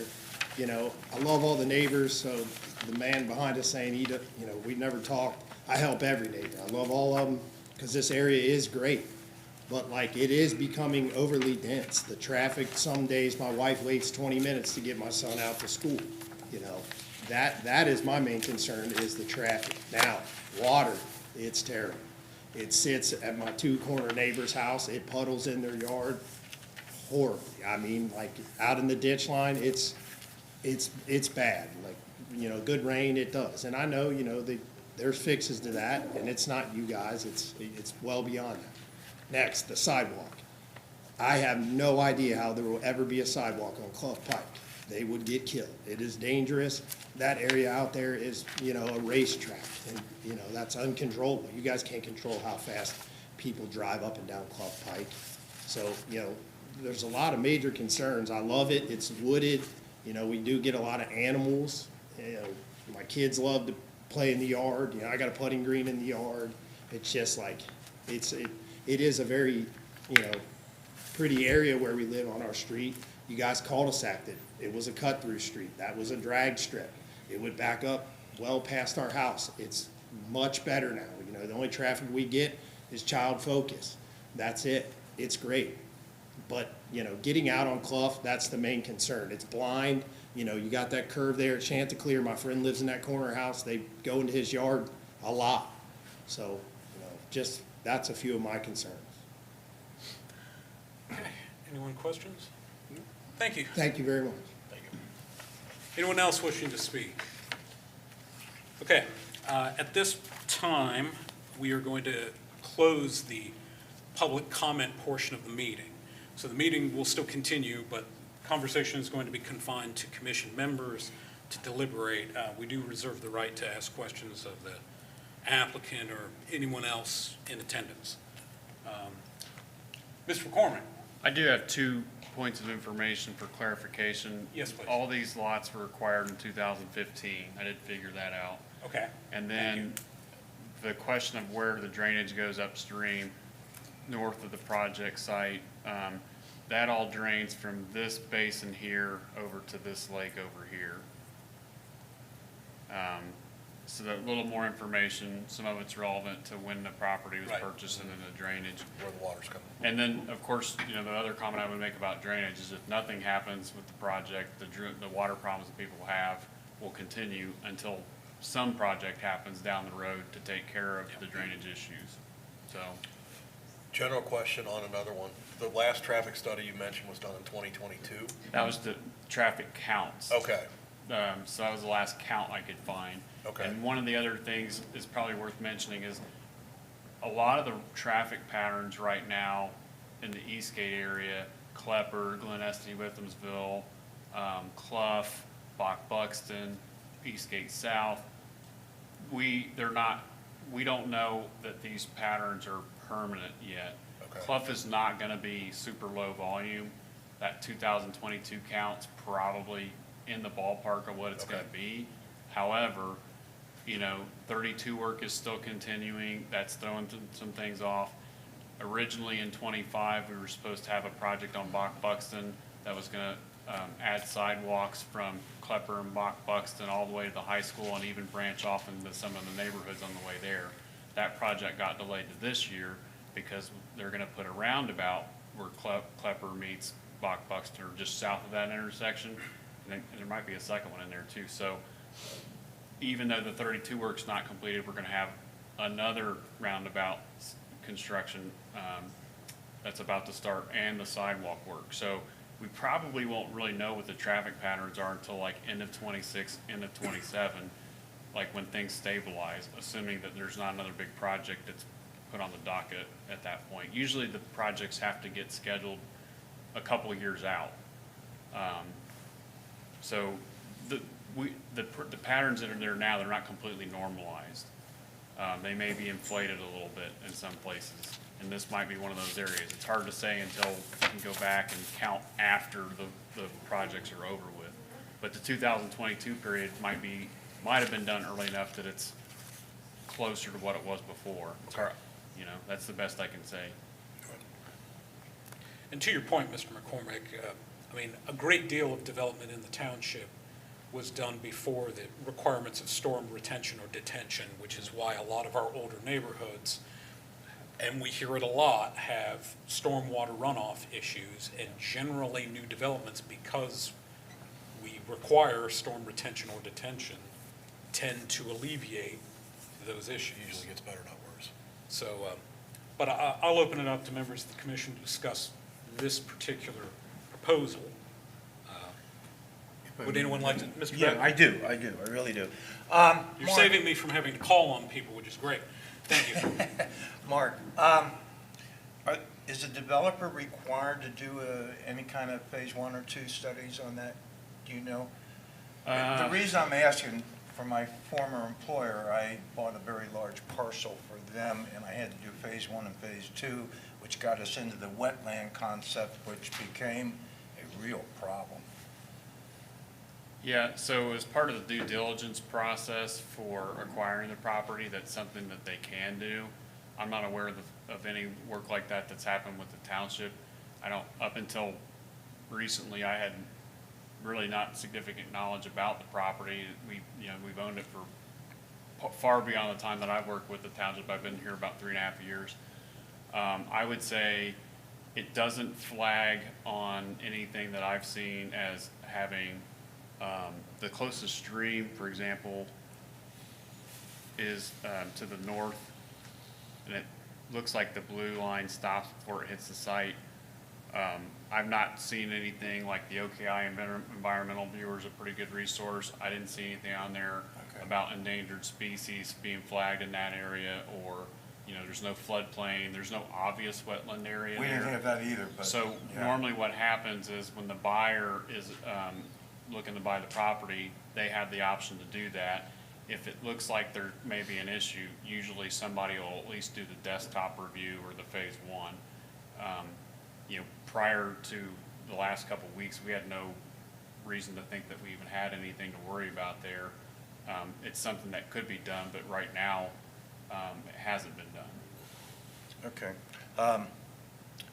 To the developers, can this be downsized at all? I mean, you got, what, 28 units going in on the orange? Can you go with 2 less on that side?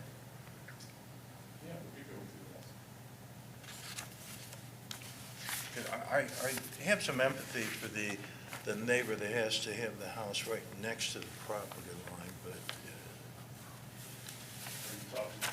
You talking about this one? Units Yes. 19 and 20. yes, that's kind of where I'm at. Make that green space. Which, There's 2 things we could do there. One, you could go with less units, and then we could also shift everything out to fall stuff. Okay. That was mine.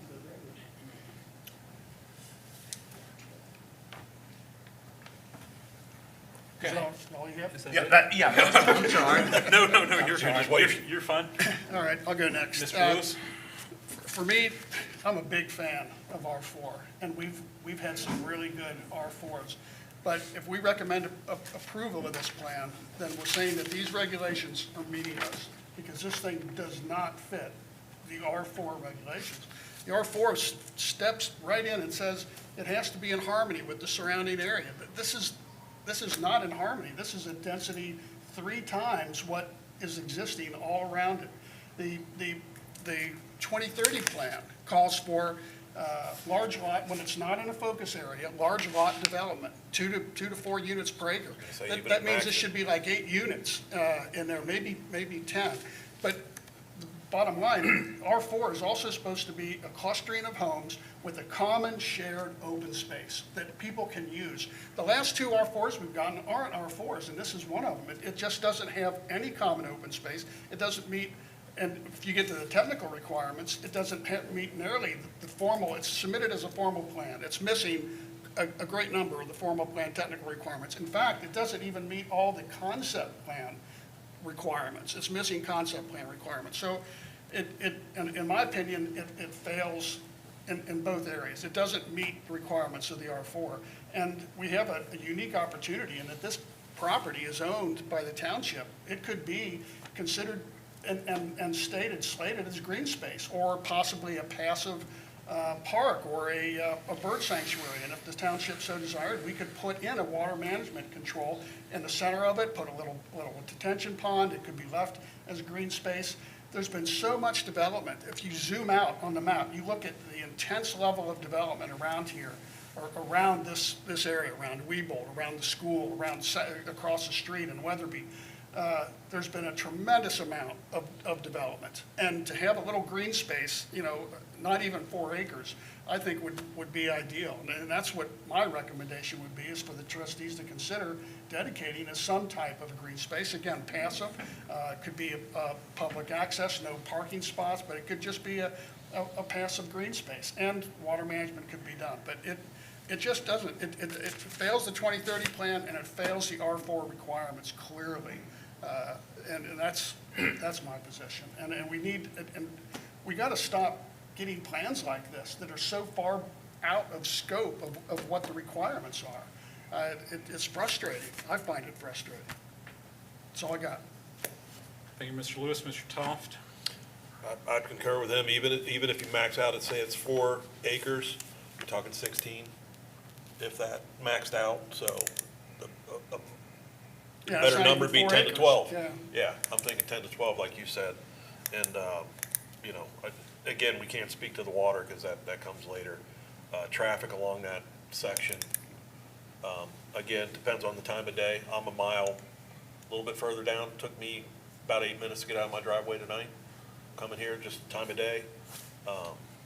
So I sympathize with all that, because, again, the other question is, these don't appear to be so much empty nester type of places with basements and second stories. It might be a little bit more upscale outside of empty nesters. Usually empty nesters, you see a ranch-style home, at least as far as what we've seen recently. Right, so you're not climbing stairs. Yeah, so that was my main concern when I saw a second story on the ones down this way. And basements and all of them, both sides of the street. So it raised, again, a little bit of a red flag, because the empty nester type of developments we've seen in the last several years have been not this. So if I'm recollecting correctly. So those were my concerns. Well, right. Well, and traditionally, R4 cluster homes, shared amenities, that's what you would look at. Yes. And when you're gearing towards, aging in place is a goal of the 2030 plan, and being cognizant of our aging demographic. Mr. Honorlaw? I agree with what you just said. It isn't, we're making it a lot more dense, there's no question about it. Class bad enough as it is. I agree with your comments that you've just made. What are your thoughts? Well, I have the same concerns, which is the 2030 plan is guidance that we have on this, and the 2030 plan we're outside of a focus district, we're not in a specific corridor, and it's large, single-family lot Correct. development. And this proposal, although there's a lot to admire about high-quality building materials, they're very aesthetically pleasing. Certainly, attracting high-dollar investment in the township is usually a positive. The problem is it's too many units on too little land. And it's hard to square that density with the guidance that we're given, which is the 2030 plan. And Mr. Lewis also brings up very important aspects of, a formal plan and a concept plan and what the requirements are. And the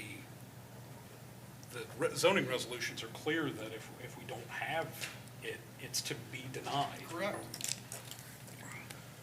So, And we're being pushed further and further. Every time we get one of these plans, we're being asked to dump these requirements back to the staff, to the zoning staff, to fix the Sort it out. developer's shortcomings on the plan.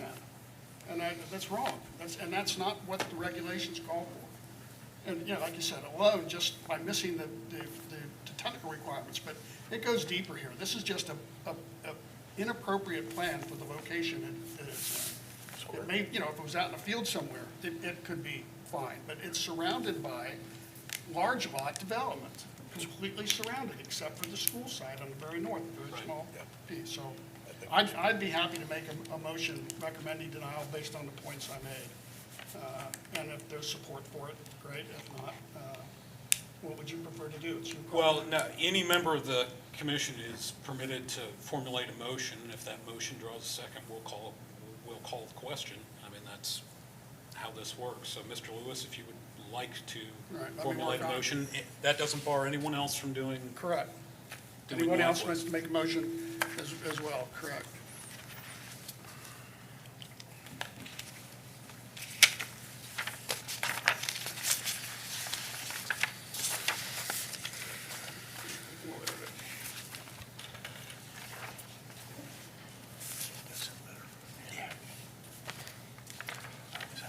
For any members of the public who wish to stay after the resolution of this case, we do have a proposed zoning resolution text amendment regarding lighting regulations in the township. Lighting's been brought up a lot tonight, so if anyone wants to hang around for that portion, normally we don't get as much public participation when it comes to text amendments, but you're more than welcome to stay. It might be illuminating. So you're saying Very funny, Mr. Toft. they can say around before. Well, May the applicant ask a clarifying question? I'm willing to allow you to ask a question. Yeah, if you would, please. Mr. Lewis is saying that the plan is missing things, but, I'm looking at the formal plan contents list, and I'm just curious what he thinks is missing. I'm not trying to be mean or anything, but, I looked at the same list when we put together the plan, and I'm curious what is deficient, because I don't want that to be a reason to deny. And that's understood. Mr. Lewis I'm is, pulling it up. He is digging it up as we speak. Sure. I mean, Mr. McCormick could list them out. I mean, the lighting plan's missing, detailed vegetative plan is missing, the So we have a topographic- landscape plan on topographic page plan's 3. missing. I'm sorry? We have contours on page 2. We have a landscape plan on page 3. That landscape plan is very short. But that is where the landscaping is proposed. So if you're saying you want more landscaping, that is certainly your prerogative, but to say it's completely missing, I think is unfair to the applicant. The lighting, it's noted on there that post lamps, 1 per lot, will be installed. That's Like, not again, what that the is. plan- That's not what it calls for.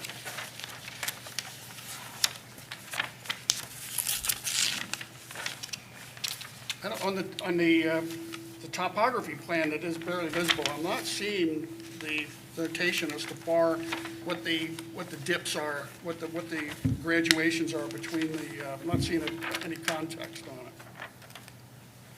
Unless it's really, really light. The contours are on, yet they're probably too light with the aerial one behind it. That is fair. Okay, let's go down the list.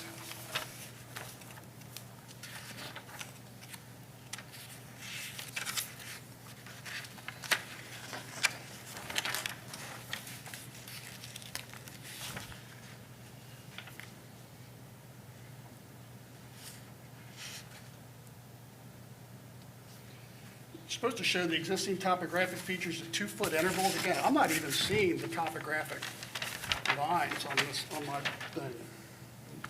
The existing contours, and it is flat, but they are on page 2.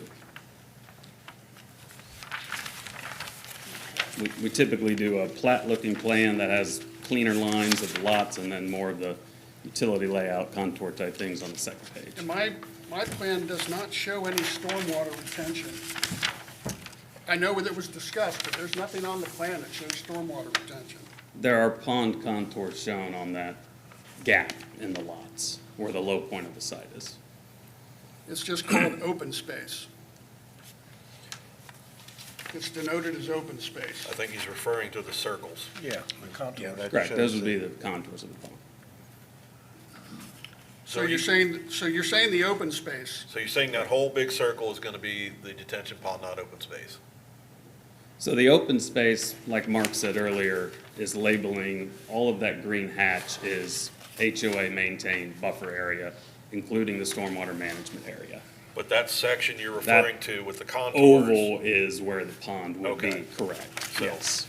not, it is open space, but technically it's the detention pond. So Yeah, I mean, some of these items are, some of the items that we're talking about, we knew we would be addressed at a later point in time. For Okay. example, like with the lighting, we told them they just need to note that all lighting is gonna be downward directed and shielded, dark sky compliant, and that they were going to prepare a compliant lighting plan later, because a lot of applicants don't wanna pay someone who's a specialty person to do that plan unless they know that they're gonna get the zoning part approved.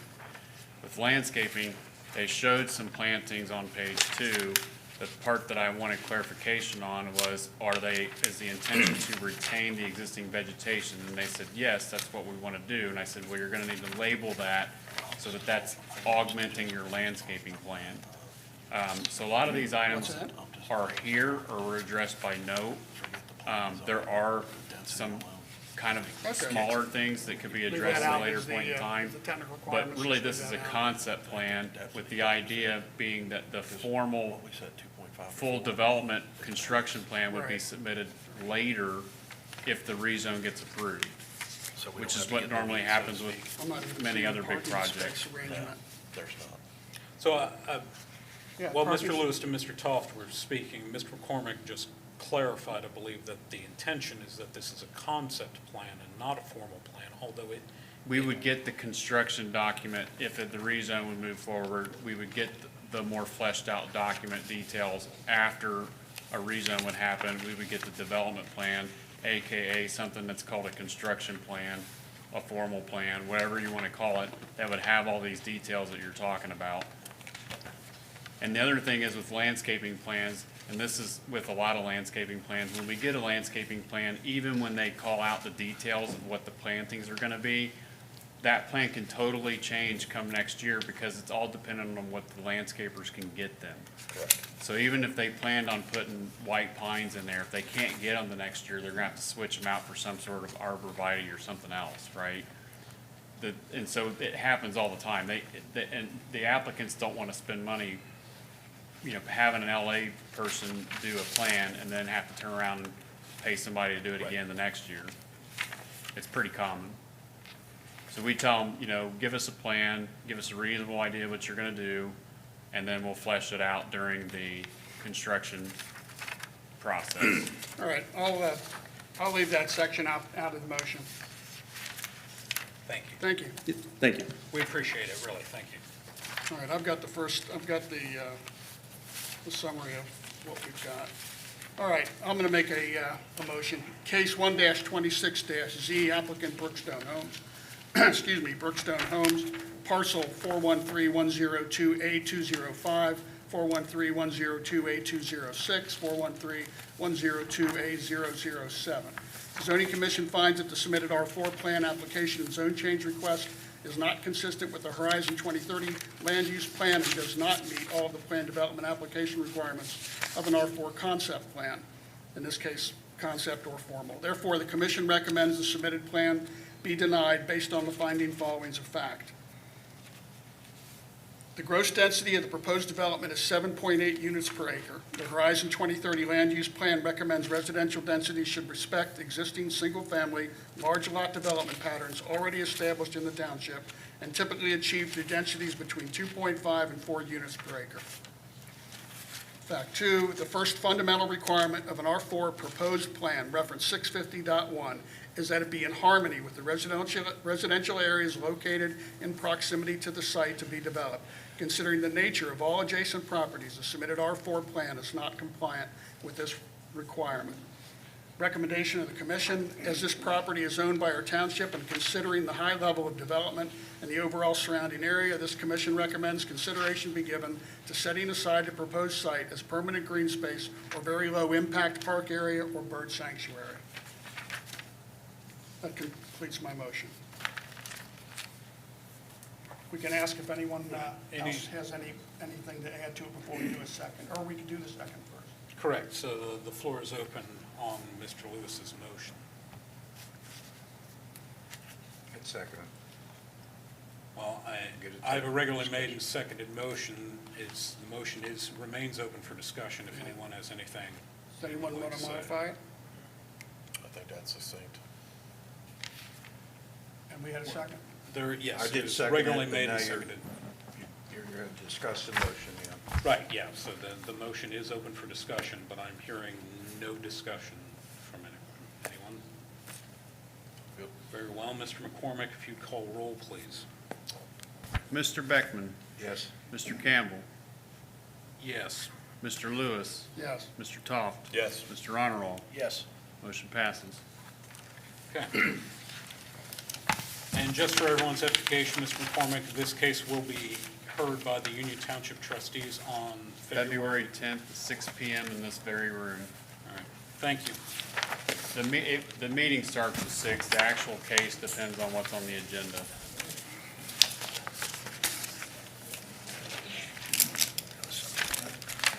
So we do have one other item.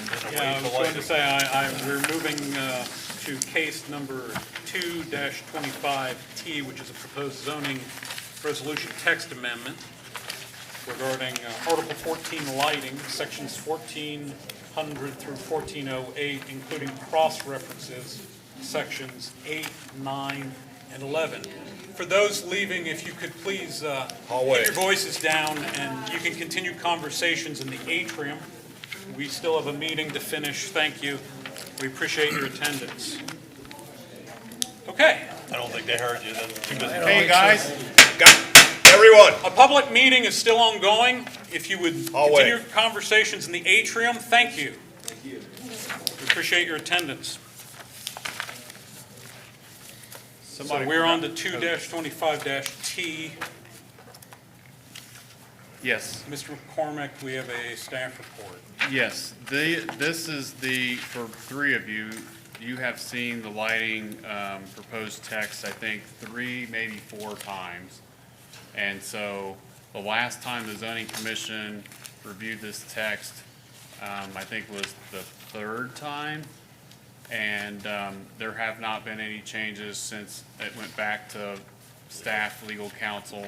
What happened was the trustees approved the resolution to formalize moving forward with the process. They're sending it back to you, more or less saying, I think that everybody's good with it. Now they want the recommendation, the formal recommendation from the zoning commission to send to them. So if you've seen something in here that jumps out at you that you didn't see previously, let's talk about that. And if not, and if people are good, or if the new members have questions, we can talk about that.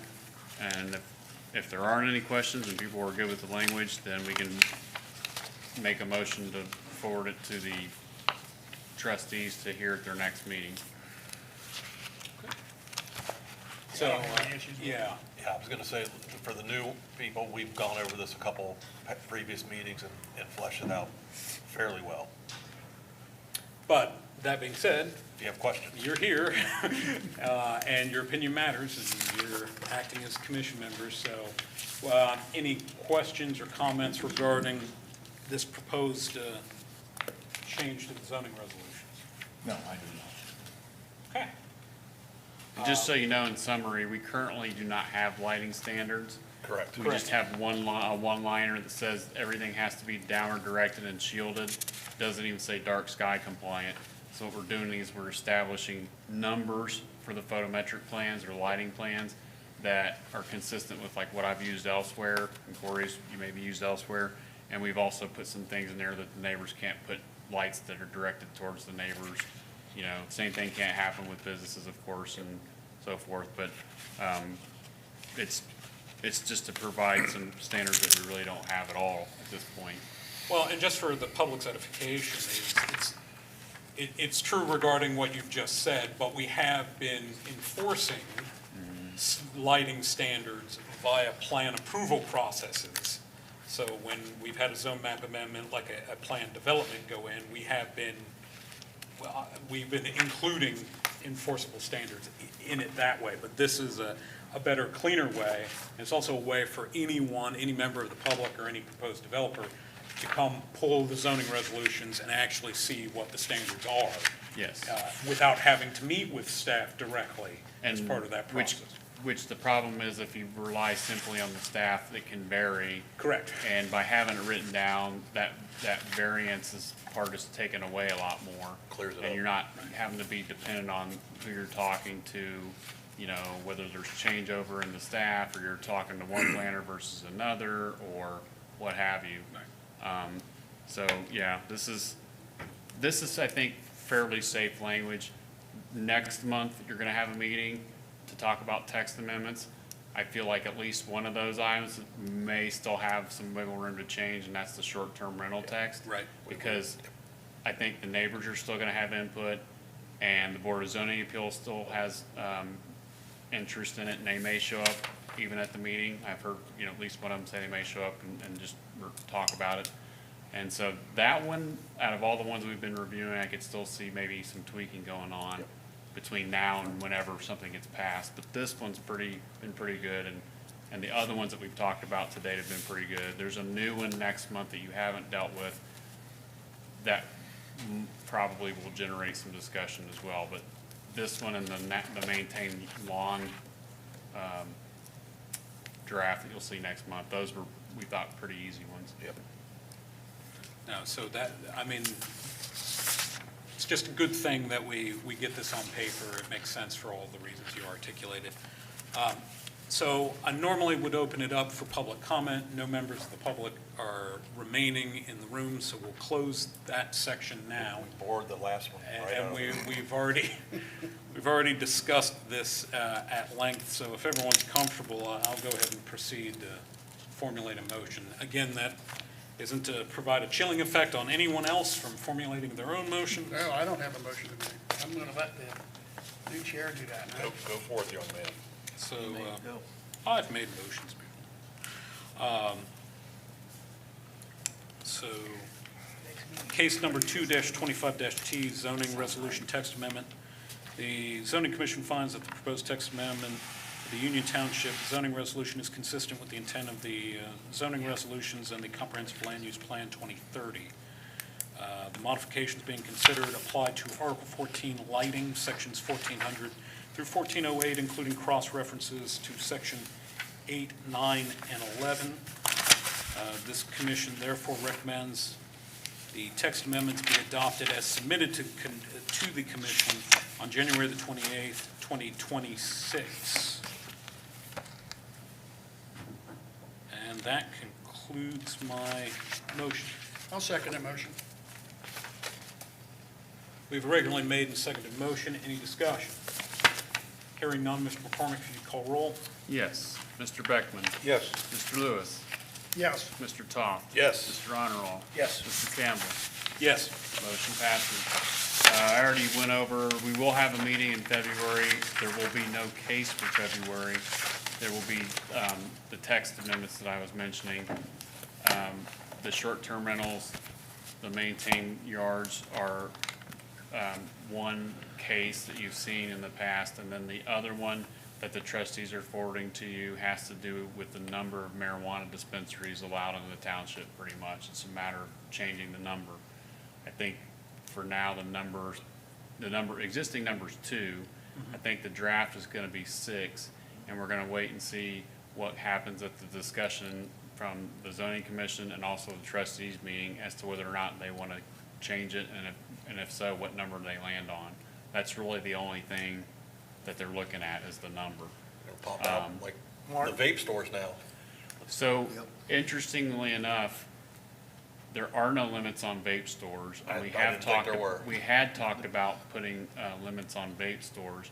And the thing is, the marijuana dispensaries are regulated very strictly, right? In a lot of ways. The, Oh, Yeah, you want to adjourn? and we Yeah, can- I was we'll just about discuss. to say, we're now straying Yeah. past our Yes, agenda. but I wanted to make so- it, for our new members, there's just a couple points I wanted to make about our previous case.